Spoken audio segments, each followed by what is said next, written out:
You are now listening to Cyber Timebite, hosted by me, Stephen Clark. Hope you enjoy the podcast.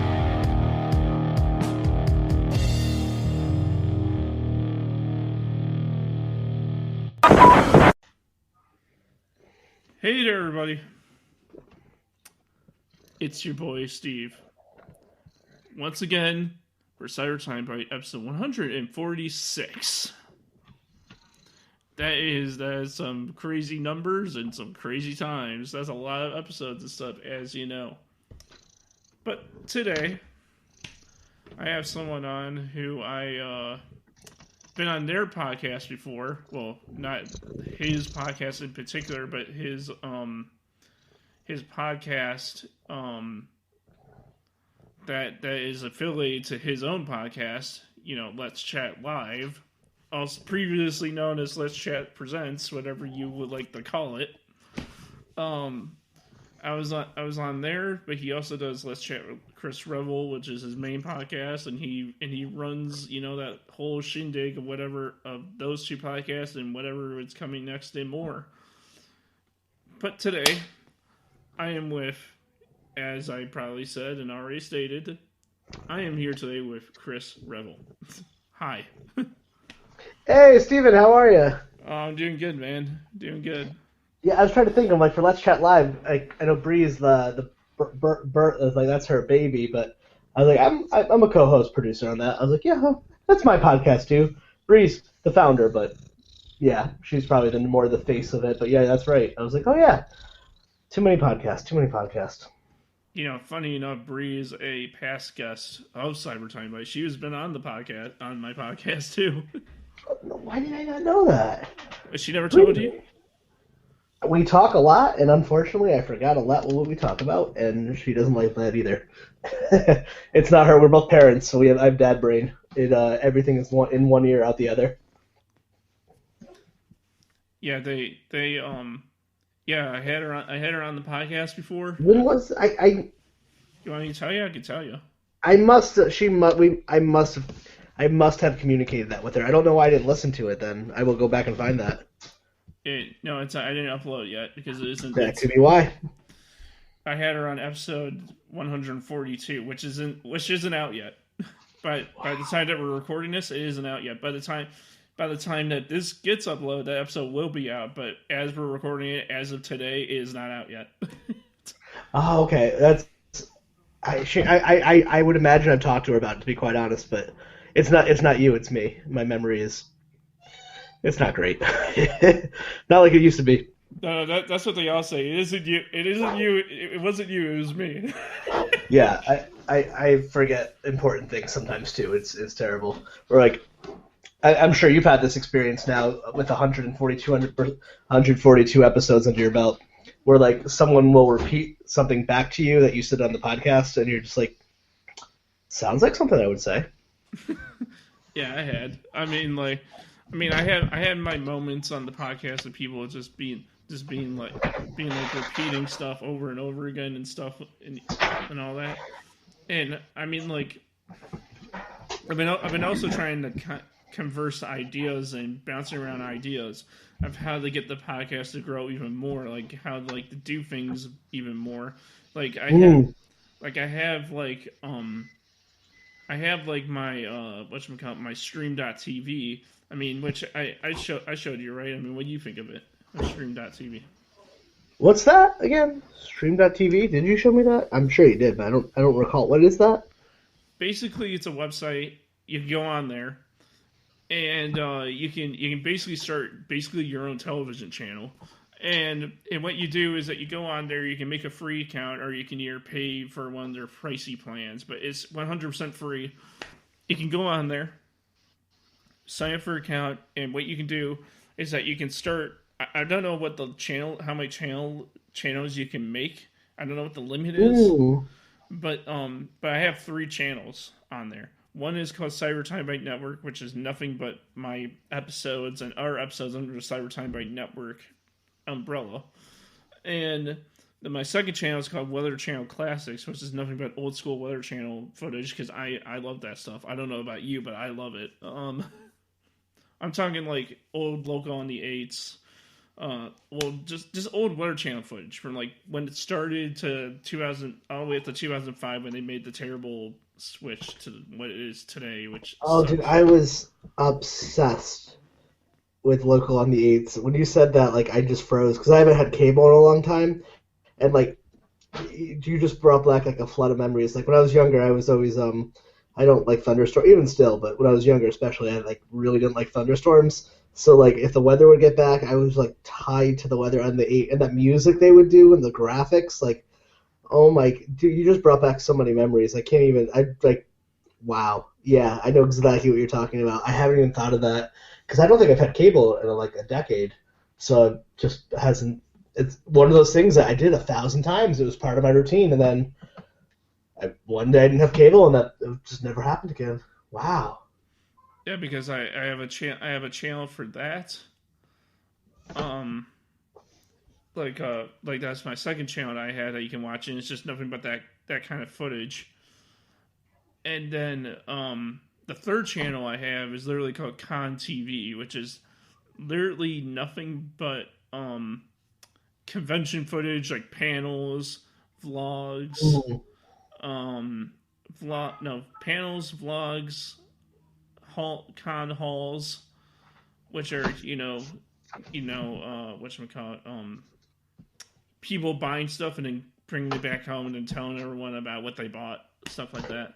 Yeah, those are cool. Like, oh my god, why can't let, let's just hypothetically speaking, wouldn't it be really cool if then like right before the next time like any of us go to like a big con, whenever there is one, that like a stimulus check came through? Like if I had like gone to like a Rhode Island Comic Con, or I really want to go like San Diego or New York Comic Con, Hmm. and I got like a stimulus check from the government, and you like if I walked in there with an extra $1,400 or whatever, whew, I'm gonna spend every penny because I could do some damage at con. So I don't know you. I'm obsessed with fan art. Like Artist Alley is my wife and I. Like that's our obsession. I have so much art from Comic Con. Do you mean it's like that old Saturday Night's Main Event theme? It's your session, it's your session, Yeah, I just God. Steven, you tell me, how do we do the thing where like we can get like a company to pay us to go on a con haul and pay for everything and we'll make the content? That's my dream. I want people to pay for me to go to a con and then go on a con haul and then keep all the things. No, dude, here's my dream. I mean, that sounds really really cool. But here's no, I mean, let me ask you a question that go along with my question. Um, is that how cool would it be? Right now, listen, how cool would this be if we were paid to like, or even got popular enough for Let's Chat the Chris Revill and Cyber Timebite? Like, what? How would it be? How cool would it be for us to like freaking just go on podcast tour? Like, I can like go around all of Illinois and then go like all through Wisconsin, all through Michigan, all through Indiana, Iowa, make my way up to Pennsylvania, like all that stuff. Just like go to all these states and like interview people. Oh, Like, that's my absolute dream. I want to do that and do live shows, and that actually is a goal I am working towards. Like, I have this like fantasy that like in a few years I'll be like getting like the way a comedian can fly out to a city and do shows for a few nights. mm-hmm. Because like I don't want to tour a lot because I have a family, but I want to like get flown to LA for the weekend, do a couple shows, and go home and make some money, and then not have to work a day job, and then spend the whole day at home. So yeah, like everyone, I want to work 2 days a week doing my dream, and then have 5 days of the week off. Is that so wrong? Yeah, I mean like the thing is that what you call it? I mean, like, I mean, I would love to like also do that like in the States, but also do it like overseas, like in Europe, Oh, my dream. like go like to Italy, England. England, even Canada. Like Sonetta, who's part of our Let's Chat club, she's in Toronto. So like I'm sure she can help us once the borders are open. That's like I think that too. It's like even if I pay my own way, I just want to be like I grew up in the punk rock scene. I'm like fuck, I don't care. I'll just play in the basement. I just want to get paid to travel. Well, I just want to travel first off, and then I want to get paid for it second as a goal. Yeah, because yeah, I mean, you tell me about that. Like, tell me and the listeners about like how was it growing up in the hardcore scene of Connecticut? Because I didn't even know that even existed. Yeah. Like, so probably there's a great joke that Jeff Garlock had told me once, and he played an orchid. But every story, every scene was always like, "Oh man, you missed it." So like when I first got into the music scene in Connecticut, it was just like, "Man, you missed out. You should have been here before. That's when it was awesome." But it seems like everyone says that. To be truthful, Yeah. so but in some sense, there might be some truth. Like, so Hate Breed is from like the area I'm from, but they were already like on MTV by the time I found music. This is like 2000. We're talking about like 2001, 2002. So it was kind of strange. Like I don't know about other people. I kind of say I'd fall into it backwards. A friend of mine I don't know if we were friends at the time, but my friend in high school was in like a new metal band, and we were in an AV class together. So I remember like going to some coffee house with him, and someone was putting on like a show, and it was like a lot of like pop punk, new metal, like just like very local bands. And then somehow that turned into me getting dragged along going to like a proper like hardcore show, which I also didn't know what hardcore was. I didn't know what any of this stuff was.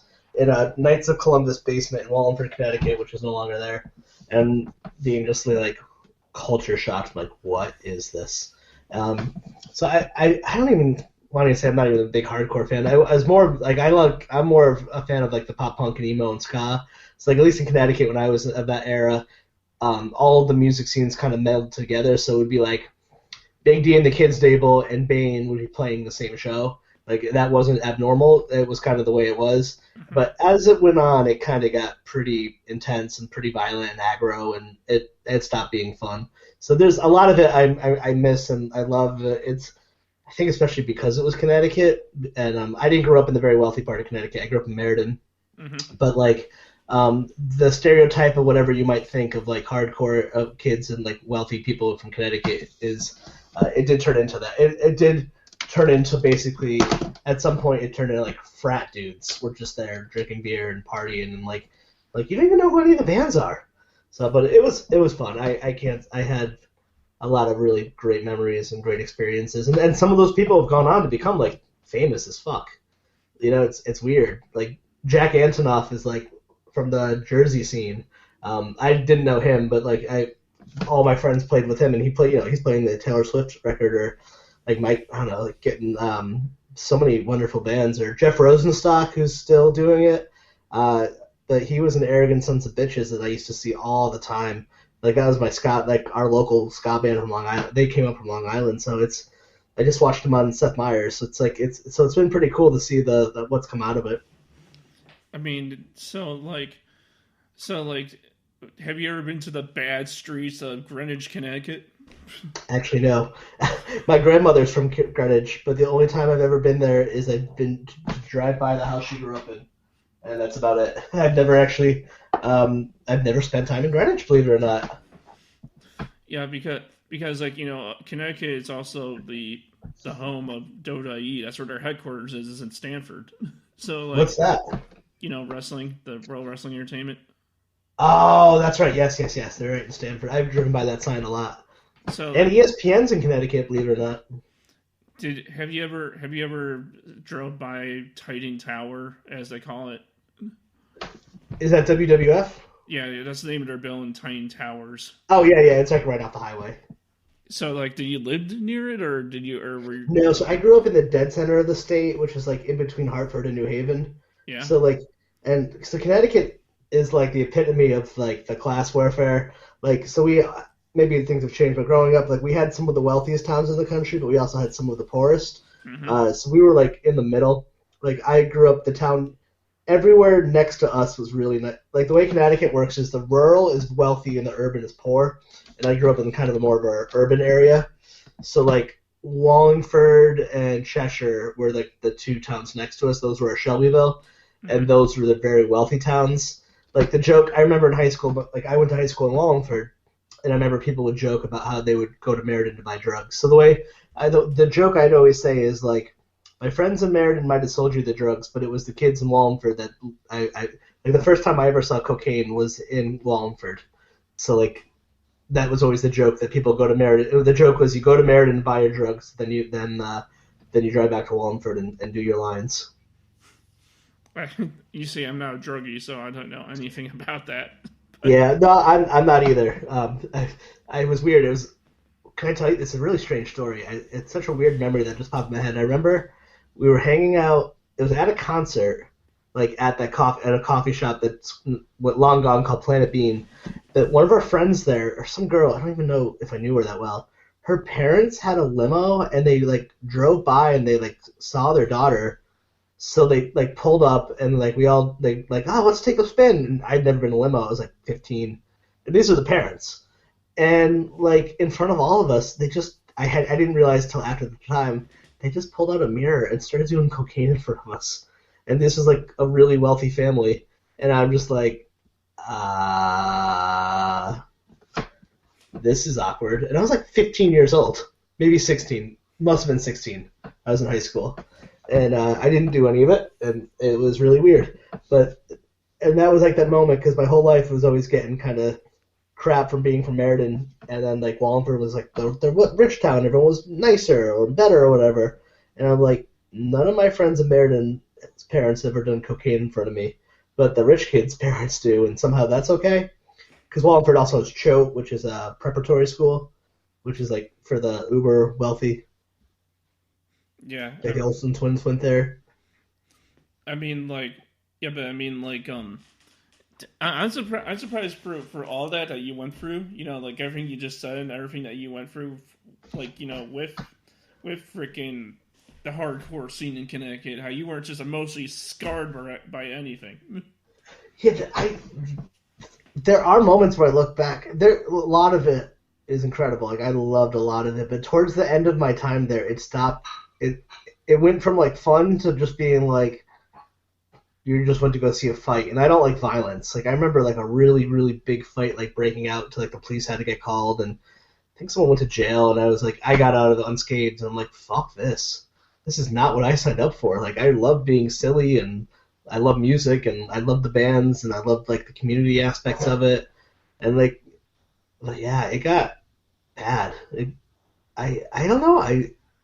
I never broke anything, thankfully. I got hurt a lot, but usually by my own volition.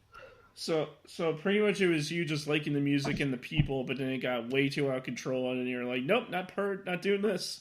Yeah, I went to college too. Like that kind of didn't help, and then so like I kind of fell out of the scene, and then the it kind of broke off too. We had like it was all meshed into one, and then there was a ska scene, and then there's a pop punk scene, there's an emo scene, and then there was like a hardcore scene, and that kind of engulfed everything. And then band people like my friend's band that I'm still friends with today, Folly, were the ones that like we really stayed in closest touch and would still see. And like there was this incident in I want to say it was in Stamford. It was in Connecticut. It was like that part of Connecticut, like the Fairfield County, where they were headlining, and the band before them was called My Bitter End was playing, and they kept fucking up, or like their drums, the equipment kept fucking up, but the singer Tyler was like, all right, everyone, if this sucks, we're Folly. Like he made a joke and said that they were Folly, and but they were My Bitter End, and someone threw a water bottle at his face. So Tyler like walked into the crowd and hit the kid, and an all-out brawl broke out.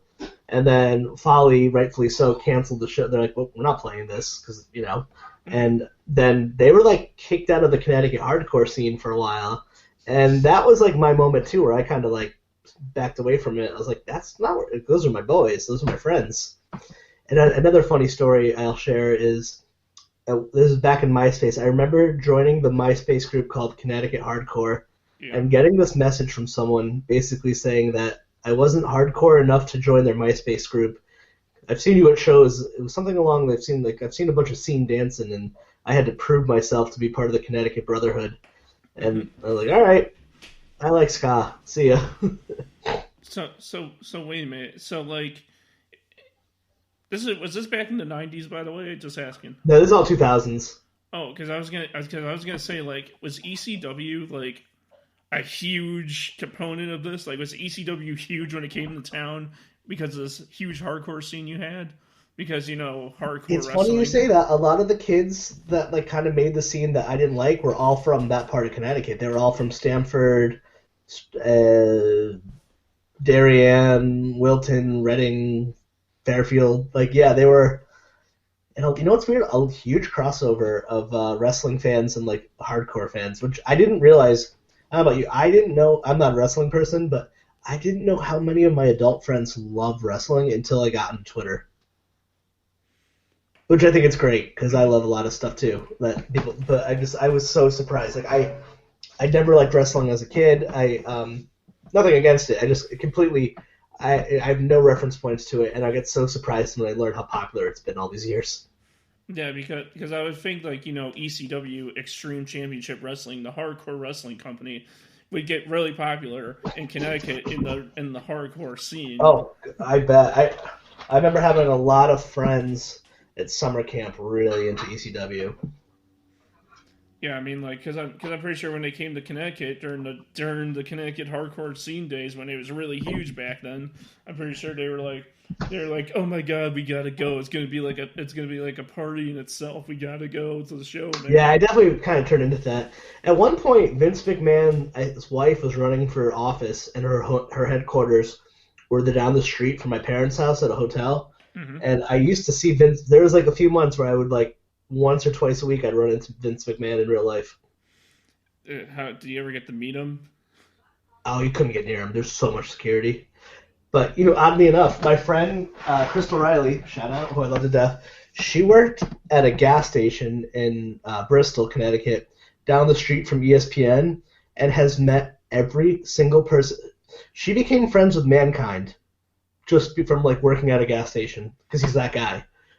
Yeah, every wrestler, any celebrity I would have seen in Connecticut, oddly enough, was at like a gas station by ESPN. That's Yeah, I've seen Vince, but he was always surrounded by security, and it wasn't that you couldn't even get near him if you tried. No, because dude, it's funny. Like last year during the pandemic, like when the pandemic was like still going strong, near the beginning last year. Um, they held like WWE has a pay per view called Money in the Bank, which is their pay per view where they have a briefcase hanging over the ring and they gotta climb a ladder to get it, and then inside's like a contract that they can cash in, like that they have a chance to cash in before the pay per view of the next year starts, and they did it they did the match one time at the headquarters because at that time they were down in Florida at their performance center doing the shows, and they wanted to mix it up because they were in the pandemic, so they wanted to mix it up. And so they went all the way to Connecticut to the headquarters, and everyone started on like the ground floor, and then everyone was fighting up the building, like not like outside and climbing up the building, but they're in the building and they're just fighting all over the place inside the building, fighting their way all the way up to the roof of the building, and then they got in the ring, and then they climbed up the ladder and grabbed the briefcase, all because the ring was on top of the building, and they got in the ring and climbed and got the briefcase, which was hanging from. Yeah, Like they did, like they went for all that just because they needed to mix things up for the pandemic. that's funny. I remember brief. Yeah, I had so many friends growing up obsessed with wrestling, and like I don't think I even knew it was in Connecticut either until I got older. I was like, wait, what? Because it's just like a corporate office. Mm-hmm. A corporate office where a lot of things go down. Yeah, yeah, and I've known people who've worked there and stuff. Like a lot of people, have friends who worked there. At one point, when I was younger, I almost had a job at ESPN, but I don't know anything about sports. But it was just like a data entry job that to send. Yeah, this is dating me, but it was to like send live updates to people's cell phones of baseball games. When like cell phones were becoming a little more mainstream, like back when you had to pay per text, Mm-hmm. like they would have a person watch a baseball game and individually text to the phones. I think I interviewed for it, but I didn't get the job. Isn't it crazy that we don't even have that these days we don't even have to pay for minutes anymore? We get we can be Oh on my our phones god. for like 500 hours at this point, and we don't get paid for any of it. I have so many memories of being like not being able to touch my cell phone until after 9 p.m. because it was free, like it Yeah, was off peak hours, or like counting my minutes, being like, all right, or like getting in a fight trying to get a cell phone contract because you wanted more rollover minutes. yeah. I mean, back when I got my cell phone for the very first time when I was doing flip phone, yeah, back in the day. Yeah, I was grew up with running two of off, those. minutes, and Mm-hmm. I only had these many minutes to be on the phone, or else they would start charging me. And like I did that, and then I moved to a really crappy touch phone, and now I'm on the iPhone, and I have unlimited minutes, so I can talk for on the phone. I can be on the phone for like hours, and nothing will charge me. I know, isn't it so funny? Now that we have like I have unlimited minutes, but I use it as a phone the least. I use it for everything but a phone. Well, I mean, like surely you still use it as a phone though. Sometimes I bet if you gave me minutes right now, I wouldn't even use them all in a month. That's true. I mean, like I don't talk on the phone that often for pleasure. Everything's text or now FaceTime. because like I still call people. It's mainly my friends. I You mean, like people, I have a question for you. Like the only people I really consistently talk to on the phone are people that I've known pre-college, like people that I've known like before. Like all the people I talk to on the phone are people I've known for so long that when we met, you would talk on the phone because you couldn't text because it was 10 cents a letter or 10 cents a minute or something like that. But like any of my newer friends in the last like post 2010, I don't talk to on the phone. Like it would be super weird if like if one of my friends I met in the last like if I made a new friend and then like they want to like call me, I'm like what why? Let's just do a podcast instead. That's normal. I mean, for me, I mean, the iPhone. I Yeah. mean, iPhones in general are phone. No, iPhones and phones in general just are advanced so much that there's more ways to call people than one now. I mean, like there's the regular way of calling people, which is like the normal phone app on the phone, but there's also Skype. There's also Discord. There's also FaceTime. There's also Zoom Zoom. or like All that. yeah, It, Google Meets. like if those weren't apps on the phone and we were only strict to calling through the call app on the phone, then not only would the limitations of calling people be very limited, it would just be it would grow stale real quick. Like Bree is my business partner and one of my best friends for like Let's Chat Media. So we do all that stuff together. We've probably only talked on the phone like twice, but usually it's FaceTime. One time we FaceTime so our cats could meet. That's fun. I mean, like you and Bree, right? Since you guys knew each other for so long, you and like does her family and like your family like do things together digitally since you guys have not met each other in real life? Never met in real life. I've met Bree. I don't think we ever figured out the year, but we met on Twitter. I think the first time we used to interact a lot on Twitter, and then she was a guest on Let's Chat with Chris Revel. Um, and so like the short version, I started Let's Chat with Chris Revel in 2013 as a Mm-hmm. hobby, and then for about 4 years was doing a weekly show, really pounding pavement, having a ton of fun, and then um, my daughter was born, so I thought I'd be taking a break anyway. But my wife had a very traumatic birth, and then it had a lot of stuff happen, and I had post traumatic stress, and kind of fell into depression. So I tried to quit, and like couldn't. I tried to quit, and I kind of failed at that. So there was like a good couple years. It was kind of like I went from like a weekly show to a monthly show to like a once every 1 to 3 month show, and then it was about a year ago, a little over a year ago, I started to really kind of bring it back and start it up again. And that's when Bree kind of came in. But yeah, we've never met in person and digital stuff. But yeah, Victoria, my wife, and her, and I know Robert, and and sometimes there are times sometimes our kids will FaceTime just so our kids can play together because she's in Virginia and I'm Rhode Island, Mm-hmm. and so that stuff like our family know each other. But and I've known her for a while, but probably wouldn't say until like the last year her and I became like really close friends. Like we were definitely close and friends, but like the Talk Everyday people about a little over a year ago. It was right before, maybe January of 2020 is when we started to team up, and then things changed about March. So like how? So like then when you met her, when did you and Ball met? Like when did you and Ball start working together before everything that just recently just happened went down? But when did I involve her, bring her into the fold? Yeah. It was January 2020 of last year. Is like I remember like I was recording. I had gone through like I knew I wanted to do the show again, but I knew it had to be different to keep myself occupied. And simultaneously, there's this wonderful writers club here in Providence that I'm a part of called the What Cheer Writers Club. Mm-hmm. And then they have a podcast studio, and I got invited to their grand opening. And I probably would have. I was kind of on the fence at that point, and at that point, I also for all this time up until 2019. Everything, some of it was in person, but this is all a virtual stuff. Everything's virtual for the most part, like a virtual community. I didn't know of anyone else in Rhode Island making a podcast until 2018 or something, 2019. Mm-hmm. Probably until I got like a write up in the Rhode Island Monthly, and I found all these other people. So there's a real great community here. So then I was recording at a studio, and then I was like, all right. At this point, I thought I'm going to do a complete switch, and I'm just going to make it only people I could interview in person. So I'll record with I'll go for more of a local catch, and then every so often I'll get like a name, try to get someone who's kind of coming in through tour. And then the pandemic happened, so we went back to the way things always had been, and that's when my team kind of came together. That version of the Let's Chat team started in January of 2020. But yeah, I remember having this moment being like, all right, we got.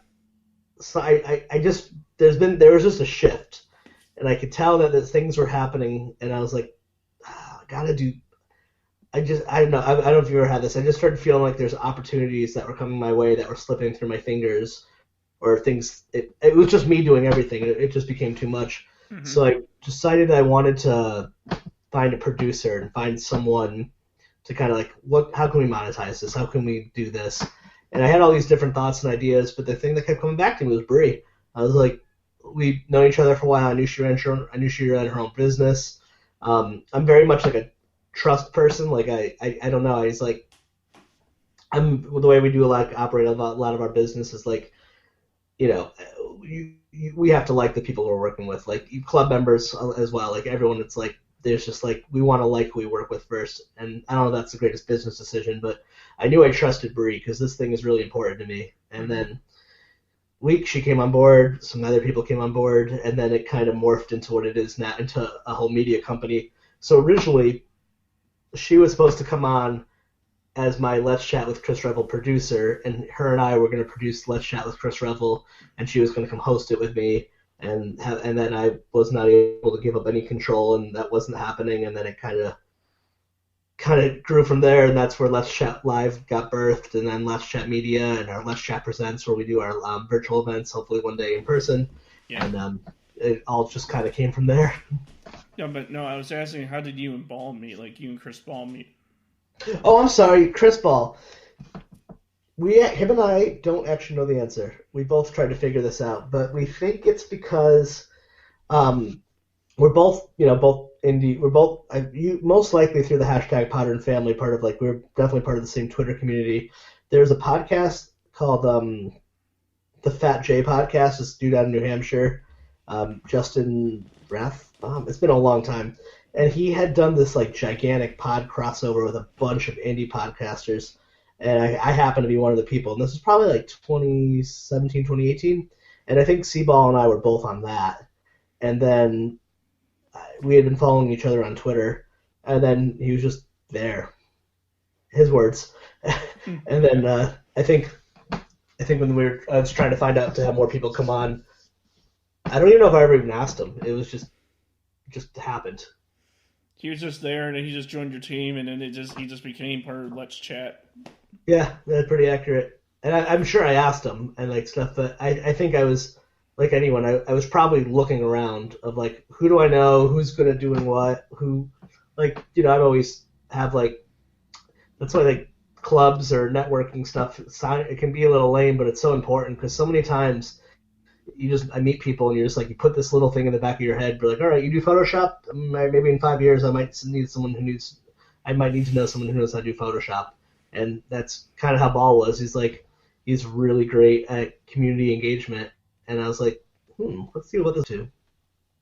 So, have you ever figured out why that recently what happened between you guys and Ball has happened? Like why it happened? Like have you ever figured Oh out? yeah. We all talked like adults, and everyone's friend. We were never not friends, and we're all still good together. So there's no heat. You guys have no heat with Oh each other. no, we're heatless people. We are no drama for your mama people. I don't got time for that. I have a 4-year-old. I'm 36. Like none of us are those people. Oh, that's good. Yeah, we're all friends. Yeah, no, I wasn't gonna. I wanted to ask you what happened, but I'm not gonna ask on this podcast because I don't want to like throw it out there. But I'm glad that you guys worked everything out though. Yeah, I mean, I'm a true believer in forgiveness and a path to redemption for everyone. So it's not we all can make a mistake as long as you can. There's always a path forward for everyone.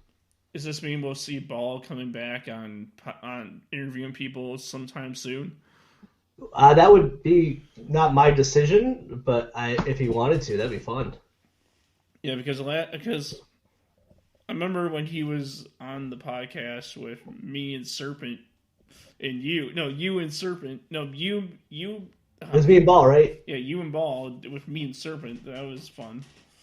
Yeah, he also he'll share this. I'll let him share it, but he also had some like we just whenever any of us have to take part of what we do with the club, like our team, is like sometimes you have to step away because we call it life stuff. So he had for a few. I mean, last month he's had a lot of life stuff he had to deal with, so he had to kind of take a break to go deal with. Mm-hmm. All of us have full time jobs and kids and wives and husbands and stuff. So unfortunately, it's not as much of my full focus as I'd love it to be. So he had to deal with some life stuff, and he's got some cute kiddos as well. Yeah, for me, I mean, like I hopefully if everything works out, we're supposed to come on and do a second podcast with you guys on April 1st. And if not April 1st, we have 2 other dates that penned down. Me and Bree were talking about it. And Oh, you're coming back? That's awesome! And you hosted Let's Chat Live.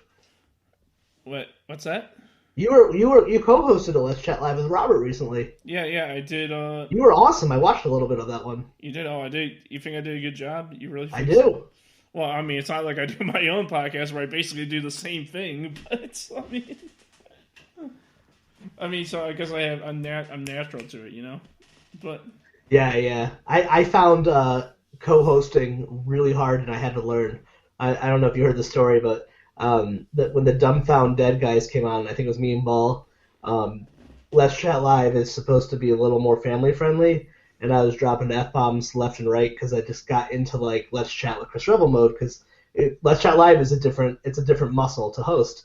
And Bree came on, she's like, oh boy, they laugh about it all the time, but it was a learning experience. Sometimes like I don't know about you, like my 2 favorite things from doing the podcast are guest booking and hosting. Like I absolutely love hosting. I'd like to make a career out of it, and Let's Chat Live is a whole different muscle. Like I really have to try for that because I'm like, I gotta stay on topic and I gotta let other people talk, and that's hard.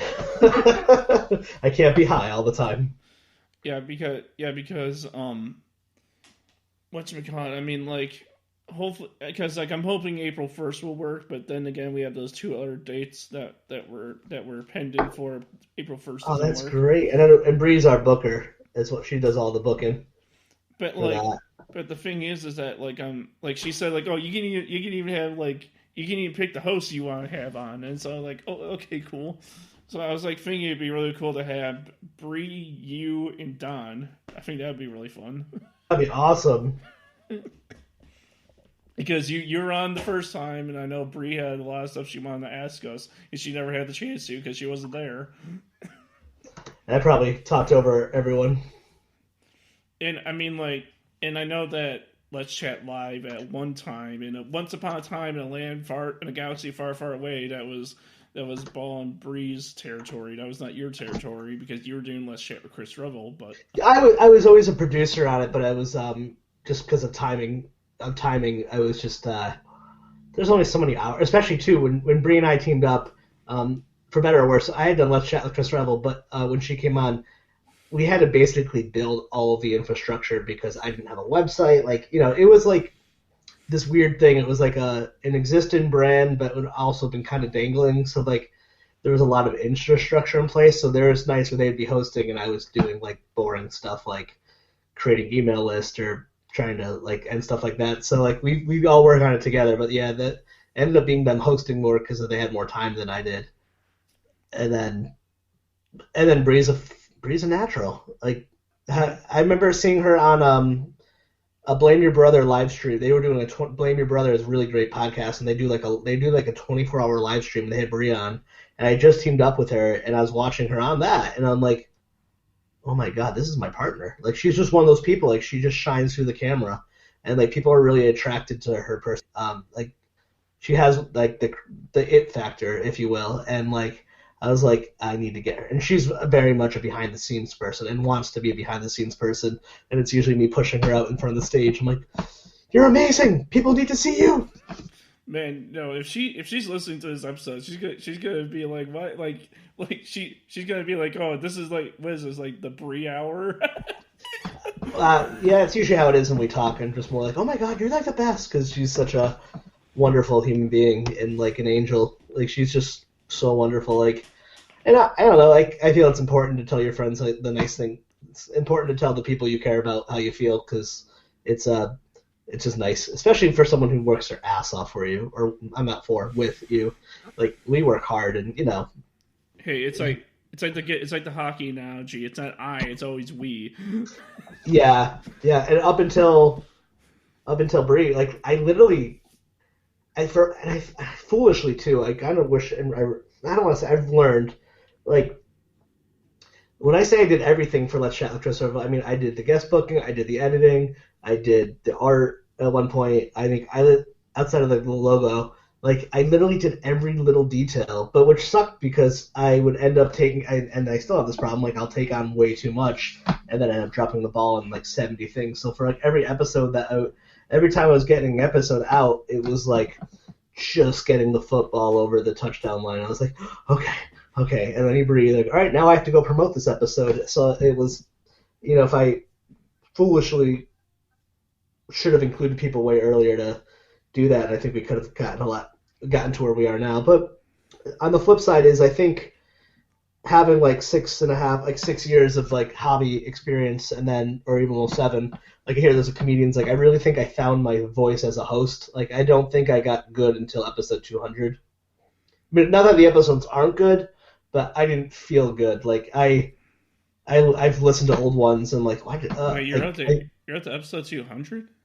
I'm at 220 something.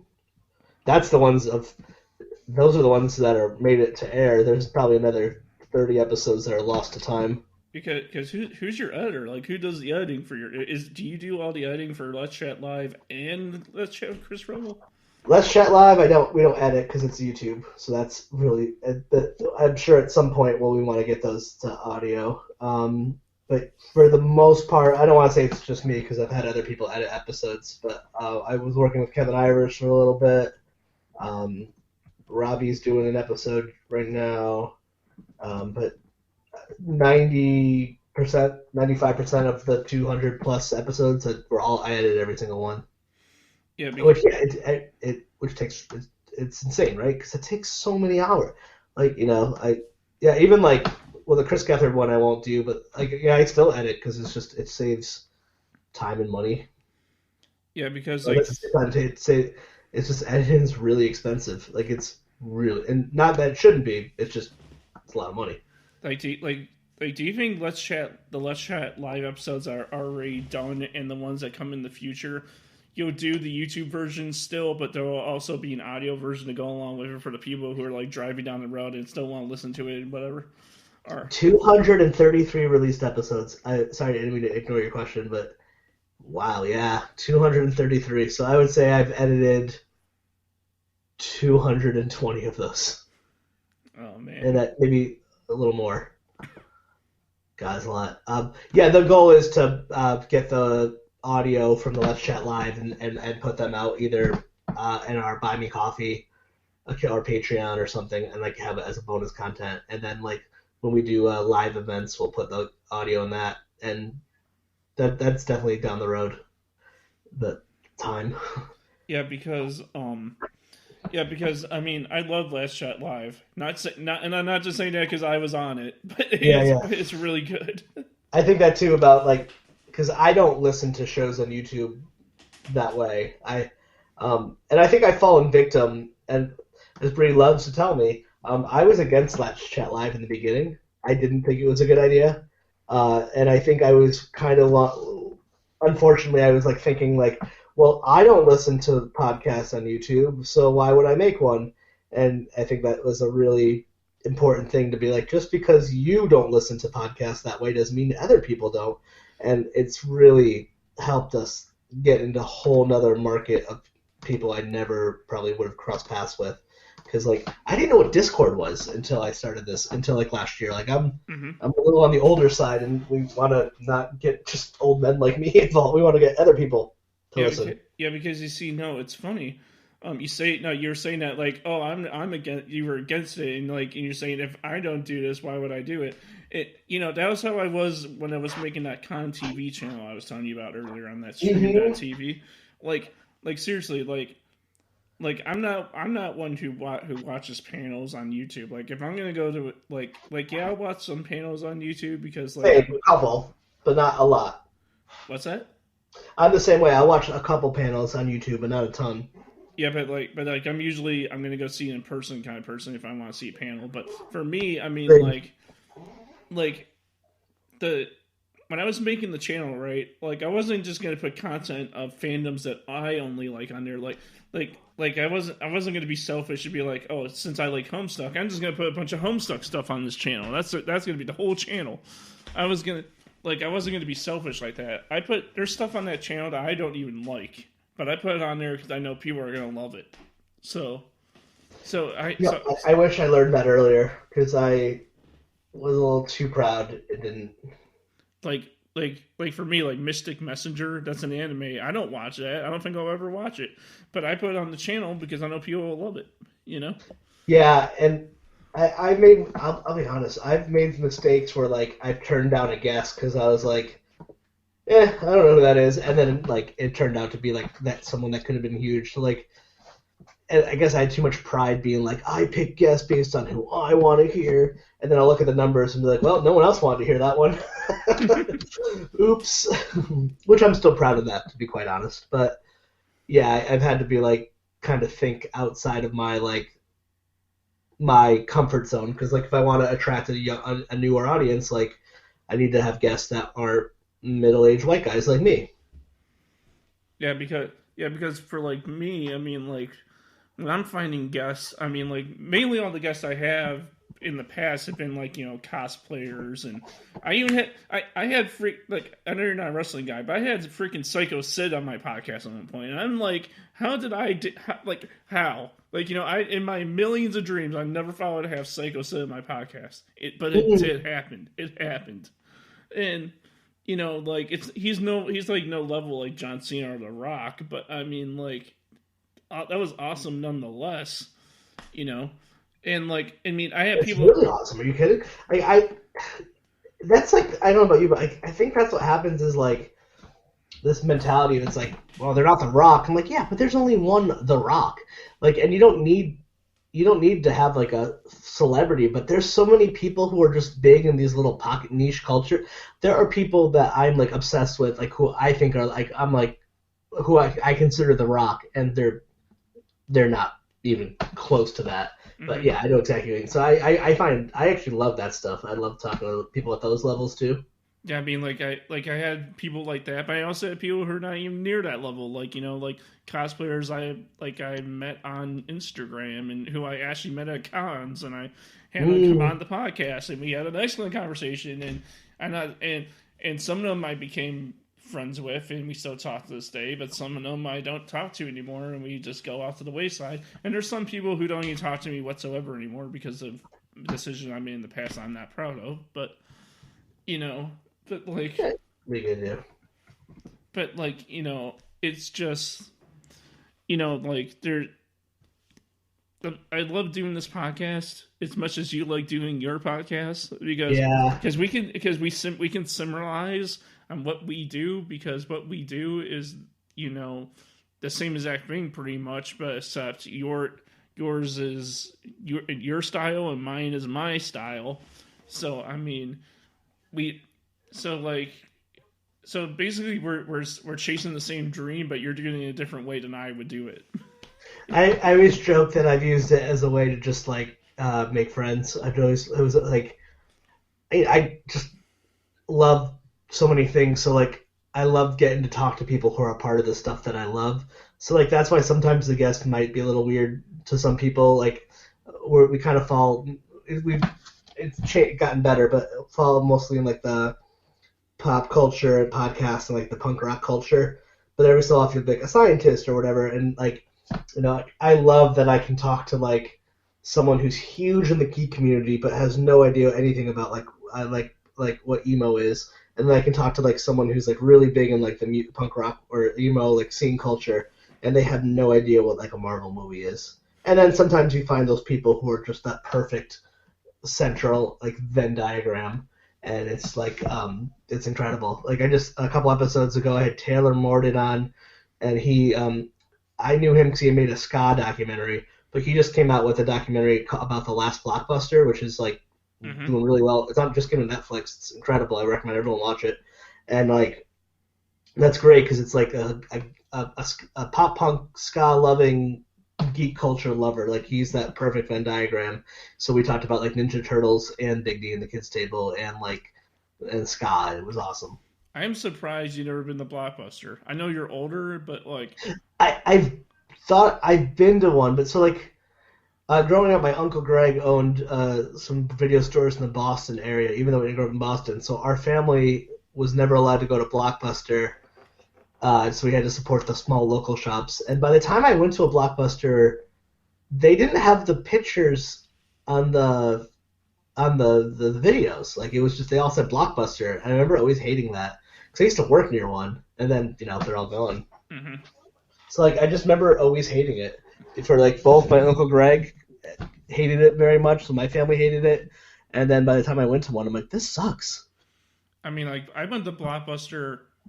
Oh man, my whole life, like my childhood, I went to Blockbuster because like, I used to. I think I guess it depends where you live too. Like we just happen to have some small mom and pop shops nearby. Yeah, because I used to because when I was a child growing up in Mount Prospect, Illinois, that's the town I mainly grew up in.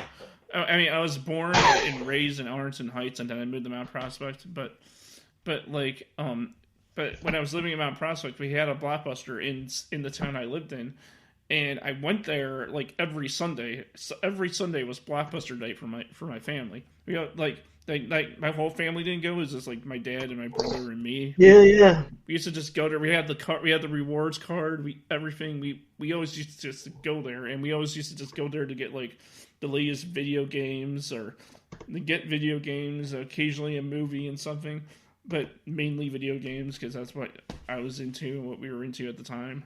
And we used to just go there, and I have like I remember going there, and they had a kiosk for when Pokemon Snap was brand spanking new. Nice. And that's how old school it gets for me. And like, have you watched the documentary yet? No, I haven't watched the documentary yet. But it's really good. I promise. But it would be really cool to go to the one in Bend, Oregon, the very last Blockbuster, because I want to go so bad now after watching it. I mean, like, did you ever go to Family Video too? That was like the second longest video store to come around before that closed last year. Did you ever get to go there? What was it called? Family Video. Never heard of it. Yeah, Family Video was pretty much the same concept as Blockbuster, but it was different because I mean, the store layout was just like a Blockbuster, but everything had their sections like kids movies, not like adult movies, but that was like in the back. Oh, they're still around. Oh, online only. Yeah, well, I mean, all the stores closed. The 2 stores that were by my house closed. Yeah, I don't know if we had them in Connecticut. It just wasn't near where I lived. I never heard of it. Maybe that was more in the Midwest. Yeah, I think so because because there was one by my old house which is now gone, and there was one by the house I live by now, but that one is now gone. It got turned to a Dollar General, but as they always do. But pretty much how it worked. It was the same concept as Blockbuster, but it was different. So basically, all the movies or the games or whatever you wanted to rent out the box would be sitting on the shelf like Blockbuster, but except at Family Video, there's a little orange like plastic piece sitting behind it because at Blockbuster it was the box for the movie, and behind the box was another box which had like the Blockbuster logo on it, and it said the name of the movie on the spine and everything. And the box is empty, and you take the box up to the counter, and they put the movie in the box. Mm-hmm. But at Family Video, you just took the little orange thing. If it was behind there, if it wasn't there, it was checked out. But you would take it, bring it up to the counter, and they would have the movie in a plastic case sitting behind the desk that they would give to you, and then you would rent it, and then they would give you would choose a plan of how long you want to rent it for. 10 days, I think, was the longest, and you can check it out, bring it home, watch it, play it, or whatever. Nice. Then bring it back and drop it in the drop slot, and it was whatchamacallit. It was in 2017. Speaking of this, I wanted to tell you, when I moved to the house I live in now, and I started working at the Jewel I work at now, which Jewel is basically Shaw's but different name. But there was a Blockbuster on the corner of the shopping mall or the strip mall now I'm confusing myself. The strip mall where my job is, there was a Blockbuster on the corner from where I work. And nice. By the time I was working at the store I work at now, it's been long gone because the store closed years ago. But the Blockbuster guts were still there. Like all the everything on the inside was gutted out, but the things on the walls, like the shelves on the wall and everything. And the cool part was that the slot, the movie return slot, was still on the building. Like it was still there. Like you could go over there and open it and look inside. Like it was all still there. And they tore that down and got rid of that. Like not too far after I looked at it. Now they put up a wall, and now it's just 2 separate storefronts. But you know how that is. Yeah, of course. Besides not going to Blockbuster your whole life, do you have any video store memories? Yeah, we had Mad Mike's and Tommy K's and the Video Box were the 3 I went to. So I spent lots of times renting movies and going to video stores, just not Blockbuster. And all 3 of those places have closed 20 years ago. So no one knows what they are. They're all local references. Yeah, the video store still exists, but you gotta really look for them because now that streaming is now taking. Yeah, over. Even when I was in college in 2006, there was no video store where I went to school. We were buying DVDs at that point, at a store. I went to college in Vermont, and there was it was long gone by that point. I know that some even still exist today, but I don't know. I think it's gone. Yeah, but tell me, but answer me this: how would you feel if, back in the day when video stores were huge and big and they were all over the place and they were the thing to be before streaming was even a thought? How would you feel if I came up to you and said, in the year 2020, all these stores are not even going to be bound to exist, and we're going to be using the internet to watch everything we ever wanted to, and it's going to be given to us for a cost for months or years. Oh God, it's funny you say that because I remember in 6th grade, my teacher was telling us a story that her son had this idea that you could just press a button. It's like in the future, one day you'll press a button and you can watch anything on your TV. And then like her laughing at her son about it, like telling the class, like, how silly is that? So that's how I felt. I was like, yeah, that's never going to happen. That's ridiculous. But I think Kevin Smith in the documentary says it so well. It's like he's like watching the corporation of Blockbuster fall is like the equivalent of like if like the NFL fell today. Like you don't even have to like know what it is, but you know what it is. Like it's huge. It's a behemoth. So like no one would have believed it. Yeah, no one believed that was going to happen, but here we are. It happened. I know. You can cut around this part. I just have to get off by 10 just to give you a heads up. Yeah, no, it's fine. I'll cut that out. Cool. Yeah, no, I mean, no one foresaw it, and I won't ruin the documentary, but we all thought it was Netflix was the nail in the coffin, but it's not the case. But it is the case because now there's Netflix, there's HBO Max, Paramount Plus, Discovery Plus, Hulu, ESPN. It really Plus. should have been. Blockbuster should have been what Netflix is now, but the way history worked, it's insane. No, the thing that happened with Blockbuster is that they failed to get in with the times, and since they failed to get with the times, they failed as a company. Yeah, well, actually, if you watch the documentary, which I recommend, it was really interesting. It was the part of it was a lot of mismanagement of the company, and then they got bought by a bunch of bigger companies too. And it was something to do. It was they were positioned like they finally got with the game. They could have bought Netflix, they didn't, and they were positioned like they had video streaming. They were already doing that. Then the 2008 financial collapse happened, and because they were, I think, owned by like Dish Network or something, but they explain it way better. But they also were just saddled with immense amount of debt from years of poor decision making. Like at some point, someone wanted to make a Blockbuster land.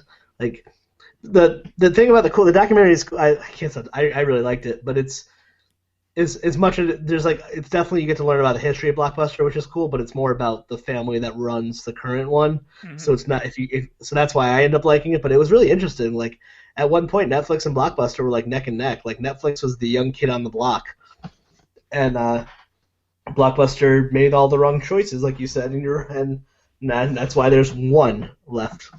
Well, because like they also the two last questions before I gotta let you go. But the two last questions. But the thing is that Blockbuster, they also tried to go the Redbox route. I remember for a very short time they used to have like machines like sitting outside places like Redboxes today. That's right. They had those for a short time. Now I don't see those anymore because now there's a Redbox. Yep, and there's less and less of those, but they exist.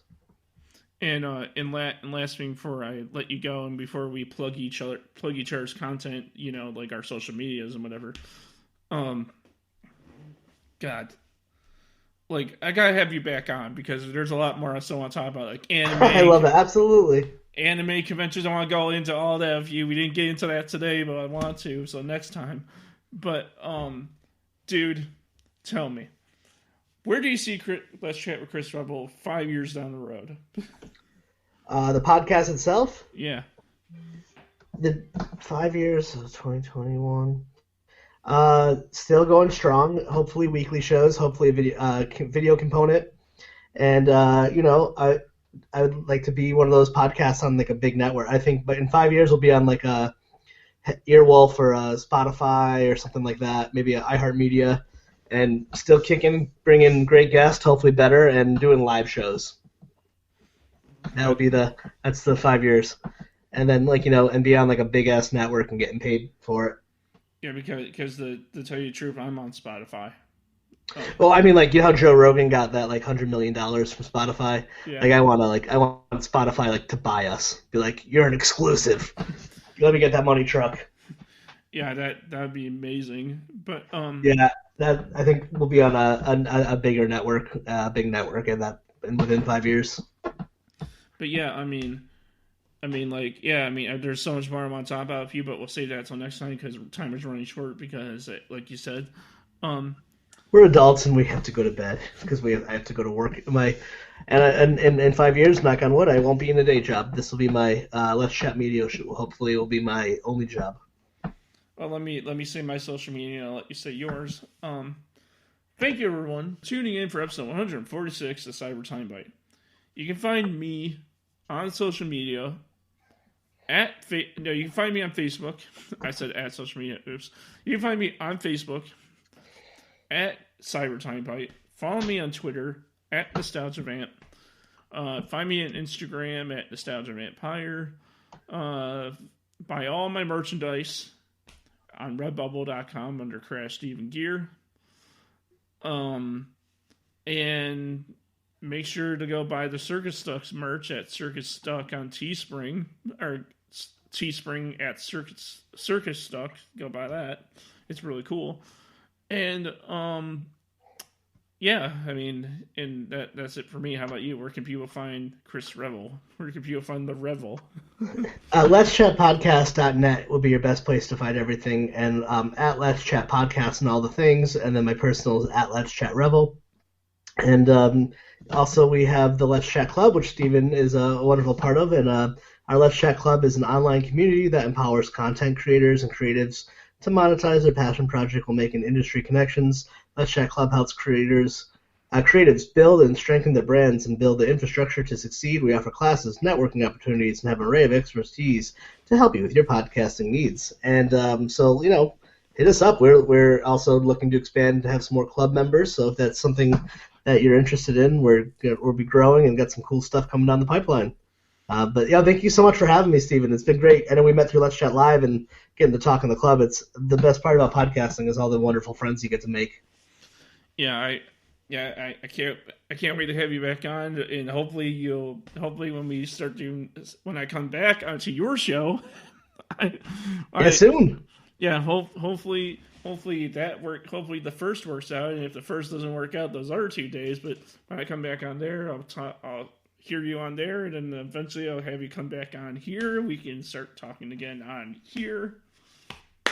And yeah, I want to thank everyone for listening to episode 146, and I hope all of you have a fantastic day. Have a good one.